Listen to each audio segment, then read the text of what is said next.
যারা মাছের ডিম খেতে পছন্দ করে না, আজকে ভিডিও শুধুমাত্র তাদের জন্য। আসসালামু আলাইকুম গাইস, কেমন আছেন? আজ দেখো কীভাবে মাছের ডিম রান্না করতে হয় খুবই অল্প সময় অল্প উপকরণ দিতে। চলুন তাহলে দেখে নিই।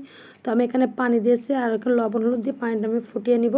তো আমার পানিটা কিন্তু ফুটিয়ে এসেছে। এখন আমি মাছের ডিমটা ভালো করে ধুয়ে পরিষ্কার করে রেখেছিলাম, আমি সেটা দিয়ে দিব।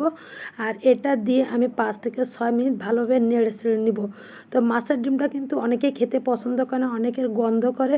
তো আজকে ভিডিও তাদের জন্য, এটা কিন্তু একবার খেলে আরও একবার খাইতে চাইবেন। তো আমার 4 থেকে 5 মিনিট আমার একটু নিচে উঠিয়ে নিচ্ছি। অন্য একটা পাত্রে আমি তেল দিয়েছি, তেলটা আমার গরম হয়ে গেছে। এখন কিছু পেঁয়াজ কুচি দিয়ে দিচ্ছি আর সাথে রসুন দিয়ে দিয়েছি। এখন দিয়েছি কিছু গরম মশলা, দারুচিনি, এলাচ, স্বাদ মতো লবণ দিয়ে দিব। দিয়ে মশলাটা আমি নেড়ে ছেড়ে নিব।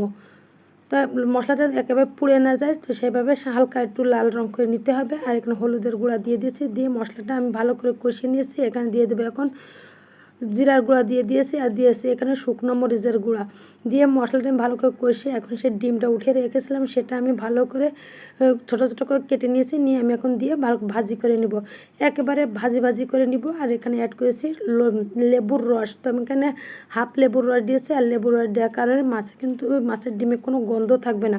তো মাছের ডিমে কিন্তু একটা গন্ধ করে, আর এই লেবুর রসটা দেওয়ার কারণে কিন্তু এর স্বাদটা কিন্তু আরও বেড়ে যাবে। তো ভালো করে কষিয়ে নিব, একেবারে ভাজি করে নিয়ে এখানে সামান্য একটু পানি অ্যাড করব।